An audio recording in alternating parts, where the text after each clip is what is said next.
Hello everyone. वैसे student जो खासकर जाम मिले इस्लाम में या फिर अलीगढ़ मुस्लिम सिटी में, अगर हम कोर्सेज़ की बात करें तो B honours political science, geography, sociology, psychology BA program हो गया।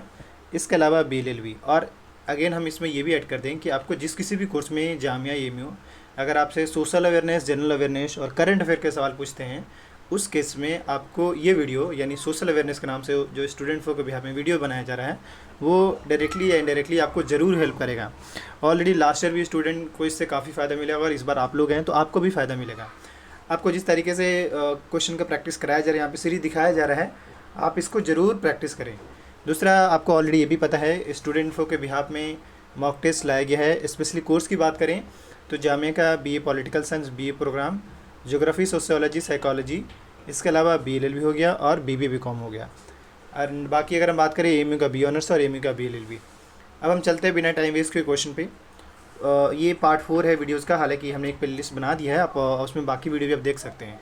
चलिए बिना टाइम वेस्ट के क्वेश्चन फर्स्ट पे चलते। कह रहा है what is the rank of India on the world happiness index 23 के अकॉर्डिंगली या 22 के अकॉर्डिंग भी लगभग सेम ही है। ये है कि अभी ज़्यादातर जो रिपोर्ट्स आए हैं वो सभी 22 के हिसाब से है, बट आपको 23 का भी उस हिसाब से मर्ज करना, मतलब कुछ ही ऐसे रिपोर्ट है जो 23 में, बट ज़्यादातर अपडेट जो है वो 22 का है।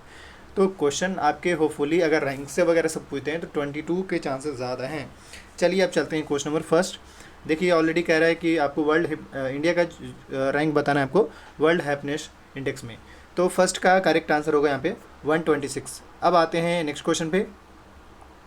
आपको मौका मिलेगा, अगर आपको भी आंसर पता हो तो आप आंसर कर सकते हैं, रिप्लाई कर सकते हैं। नेक्स्ट क्वेश्चन कह रहा है what is the rank of India in हेल्थली passport index, Henley passport index कह सकते हैं इसको।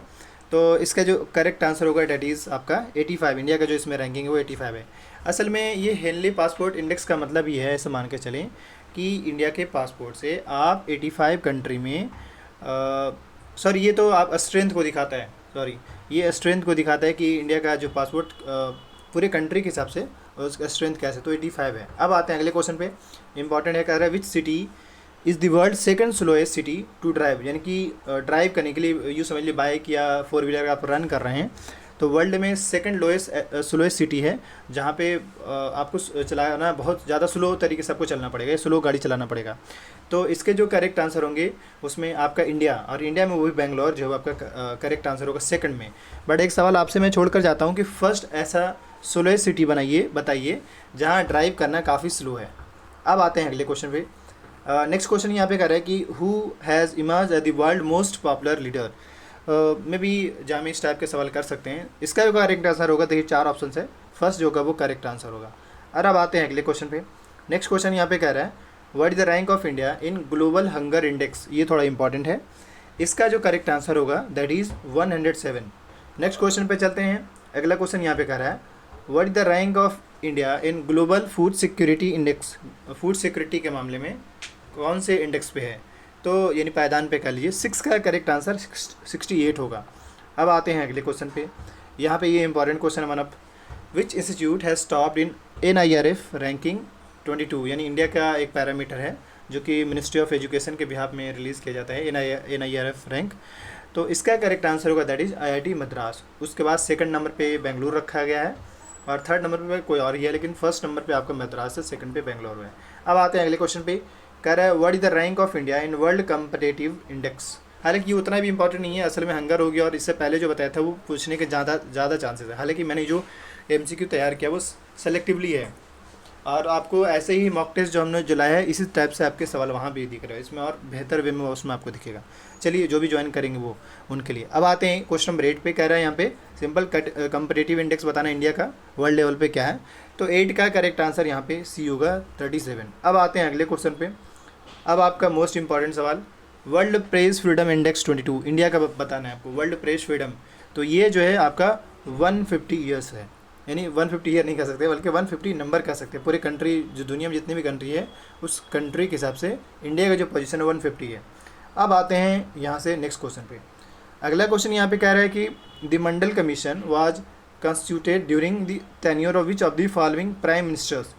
तो ये आपको OBC बल्कि OBC को लेकर जो रिजर्वेशन का सीन आया है और SC/STs को लेकर। हालांकि SC/ST में अगर मैं ज़्यादा कंफर्म हूँ तो, या तो आप कंफर्म हो लीजिएगा, दो चीज़ें हैं, या तो SC/STs के लिए आए थे या फिर OBC जो रिजर्वेशन इनके, यानी OBC, मेरे ख्याल से OBC ऑलमोस्ट मैं कंफर्म हूँ जहाँ तक, यानी कि OBC में जिनको रखा गया है रिजर्वेशन को लेकर। सबसे पहले अगर हम बात करें, यानी सवाल आपसे ही किया जा रहा है कि मंडल कमीशन जो है कब कॉन्स्टिट्यूट किया गया है। अब मंडल कमीशन बेसिकली था किस लिए, तो OBC के रिजर्वेशन के लिए था।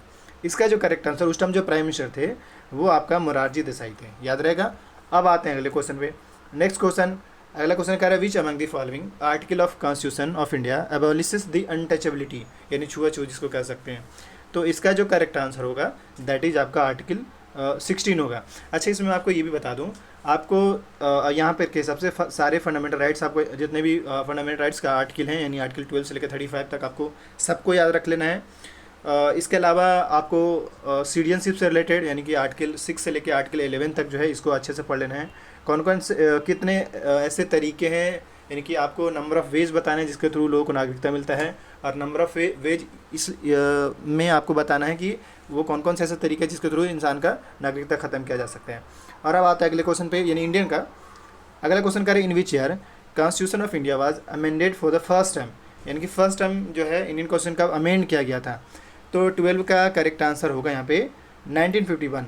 1951 में फर्स्ट जनरल इलेक्शन भी हुआ था, आपको पता ही है। और अब आते हैं अगले क्वेश्चन पे, कह रहा single citizen of India has taken from which country, किस कंट्री से सिंगल सिटीजन का कॉन्सेप्ट लिया गया है। तो 13 का करेक्ट आंसर यहाँ पे ब्रिटेन होगा। और अब आते हैं अगले क्वेश्चन पे। नेक्स्ट क्वेश्चन कह रहा है which of the following writs is issued to prevent a lower court from exceeding its jurisdictions. तो इसके जो करेक्ट आंसर होंगे दैट इज आपका सी होगा, प्रोहिबिशन। अब आते हैं अगले क्वेश्चन पे। नेक्स्ट क्वेश्चन कह रहा है during freedom struggle Rabindranath Tagore renounce his knighthood in protest for, यानी कि ऐसा कौन सा फ्रीडम स्ट्रगल, किस फ्रीडम स्ट्रगल में जो है फाइनली कह सकते रविन्द्रनाथ टैगोर जो है नाइटहुड का को लेकर प्रोटेस्ट किए थे, बल्कि सॉरी रिनाउंस कर दिया, मतलब त्याग दिए थे, नाइटहुड का उनको मिला था। तो उसका जो करेक्ट आंसर होगा that is Jallianwala Bagh massacre. आपसे यहाँ पे एक सवाल करते हैं कि सरहिंद का बल्कि सिराज हिंद का टाइटल किनको दिया गया था, आई थिंक यही एक सवाल है, वो एक बार आप देख लीजिएगा थोड़ा, किनको टाइटल मिला है सिराज हिंद का। अब आते हैं अगले क्वेश्चन पे। नेक्स्ट क्वेश्चन कह रहा है the two nation theory was propounded in which session of the Muslim League, यानी किस मुस्लिम लीग में टू नेशन थ्योरी के बारे में बात किया गया था, इंडिया और पाकिस्तान के बारे में। तो 16 का करेक्ट आंसर यहाँ पे दैट इज लाहौर सेशन होगा। और अब आते हैं अगले क्वेश्चन पे। अगला क्वेश्चन यहाँ पे कह रहा है कि तख्त हरमंदिर साहब the birth place of Guru Govind Singh is located in which of the following cities, किस शहर में है। तो 17 का करेक्ट आंसर जो होगा यहाँ पे दैट इज सी, पटना होगा। तो आज के वीडियो में टोटल 20 क्वेश्चन ही हैं, और अब मिलते हैं अगले वीडियोज़ में। साथ ही एट द एंड में इन्फॉर्म कर दूं, आपके कोई भी क्वेरी डाउट्स हो कमेंट करिए। अगर आपको लगता है इसमें कुछ सवाल गलत हैं या आंसर गलत है तो आप करेक्ट कर सकते हैं। वैसे मैंने ज़्यादातर आंसर करेक्ट किया, कुछ एक दो में थोड़ा कन्फ्यूजन मुझे भी हुआ है, लेकिन अल्टीमेटली वो मेरे हिसाब से करेक्ट है, आप एक बार देखिएगा। नेक्स्ट अगर बात करें तो जिन इस भी स्टूडेंट को मॉक टेस्ट ज्वाइन करना है, नॉमिनल चार्ज पे आप ज्वाइन कर सकते हैं। बाकी कोई भी क्वेरी होता है कमेंट करिए। Thank you.